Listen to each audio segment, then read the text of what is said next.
Waking up on Christmas in the 70s and seeing your stocking stuffed on the wall or by the fireplace had a charm all its own. Before the big boxes, there were the simple treats, no batteries or instructions, just a small dose of fun. Let's open up that memory together and revisit the surprises that made that morning feel like pure magic. Number 1, Lifesavers Storybook. Pete lets the puck go by, the team loses, and the ice feels heavy.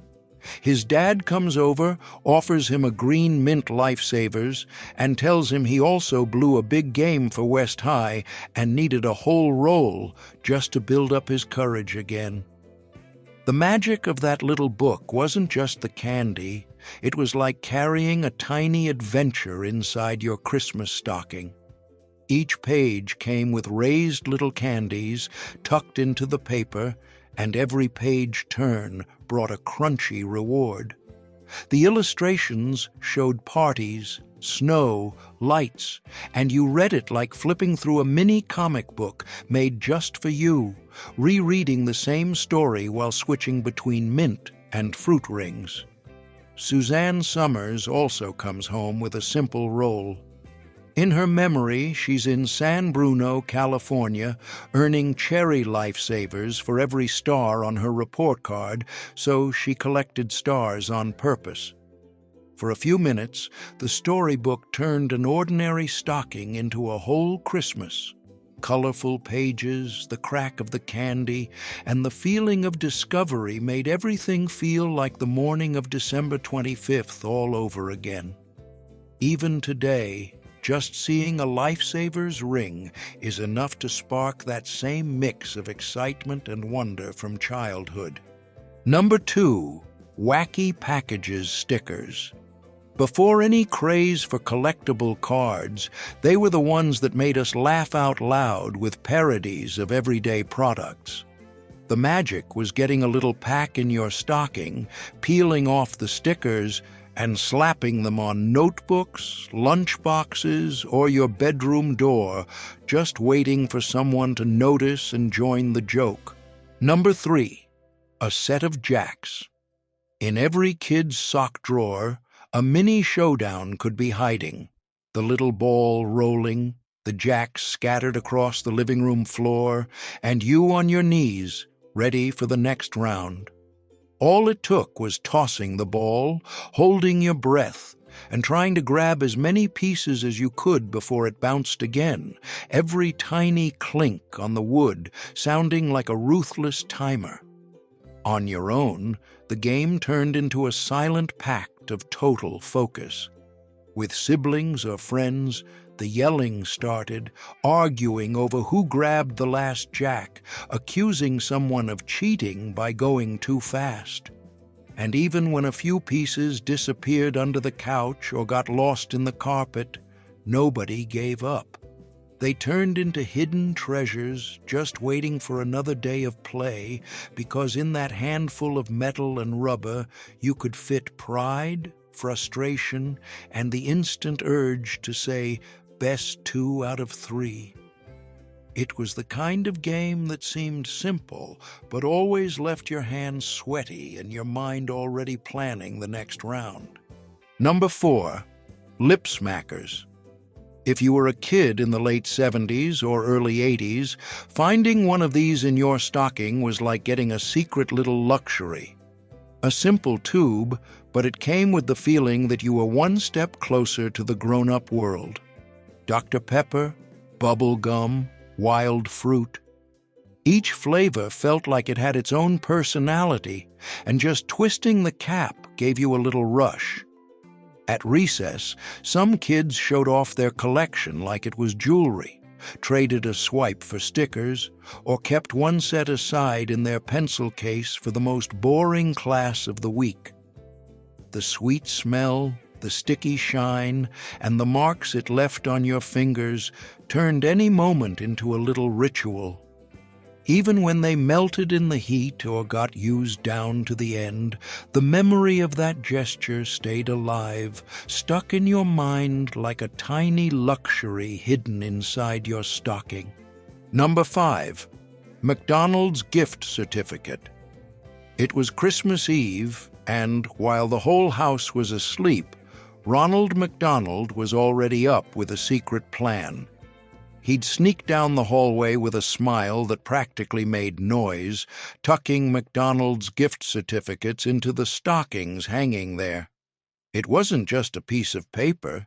It was a tiny escape, a silent invitation to go out on your own, feel the wind on your face, and get back before dinner like nothing ever happened.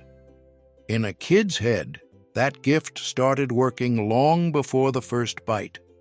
You could almost hear the sizzle on the grill, smell the fries, and see yourself picking out the Happy Meal toy. The next day at school, "Good morning, class." "Good morning, Ronald."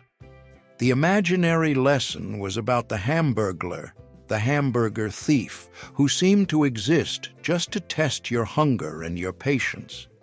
Spending the day with that certificate in your pocket felt like carrying a superpower.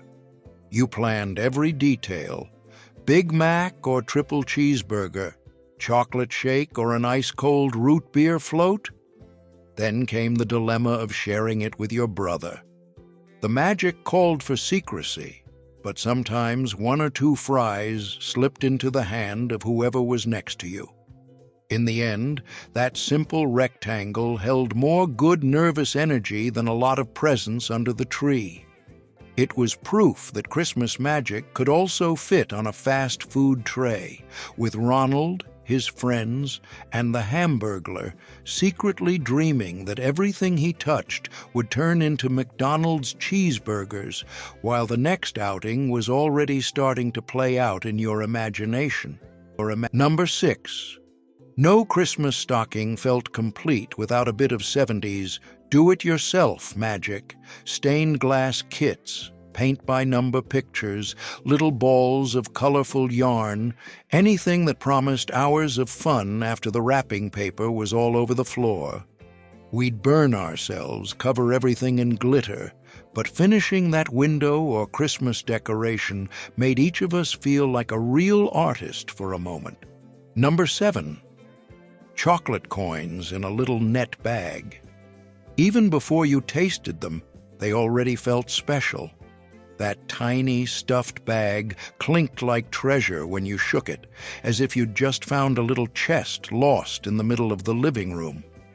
Each coin, round and shiny, looked like real gold, and just holding one in your hand made you want to plan which one to open first. Some people ate them all at once, but others hid a few at the bottom of the stocking, trying to hold on to that moment a little longer. Sitting near the tree, lit up by the colored lights, slowly opening the bag and biting into the chocolate while the foil crinkled between your fingers was almost like a secret little ritual, just between you, the glow of the lights, and the soft sound of that wrapper promising one more taste of childhood, ready to be repeated, coin after coin.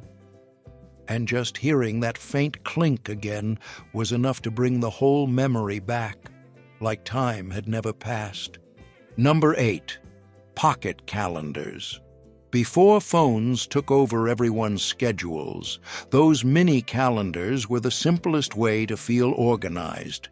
They showed up free at the stationery store, stuck to store flyers, tucked into Christmas cards, or forgotten in Mom's purse, always ready to be adopted by someone.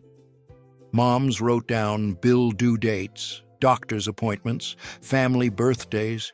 Kids filled them with drawings, doodles, and made-up plans, pretending they had a packed, very serious schedule. Just flipping through the blank pages was enough to imagine trips, parties, tests, surprise visits. Every little square of the month seemed to hold a reserved spot for surprises, as if that simple little booklet could hold the whole year in the palm of your hand, waiting to be filled in, day by day.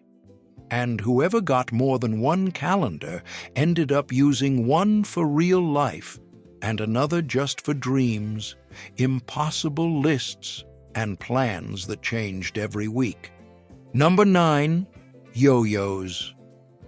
Before there was a screen in the palm of your hand, you had a Duncan spinning through the air.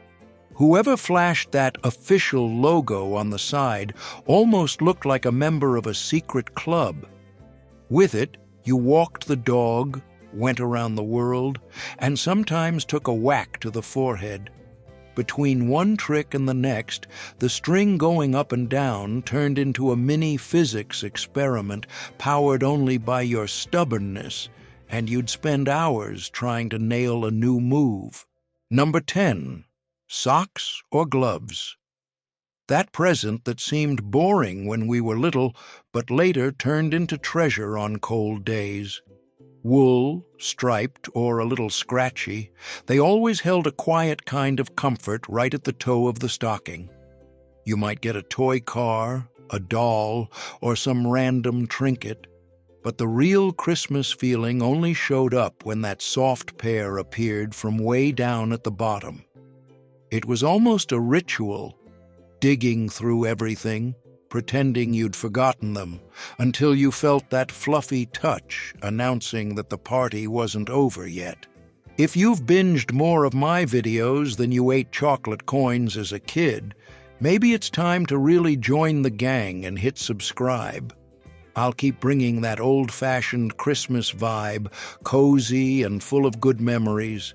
You hit the button, and we keep this tradition going together. And if you're on Facebook, come hang out at our retro year-end party, where the talk is all about memories, fun chaos, and the eternal debate over whether the Lifesavers storybook deserved a reserved spot in every stocking. Before glowing screens and digital gift cards, stockings were pure surprise, simple candy, a small toy, something shiny, something just to make you laugh.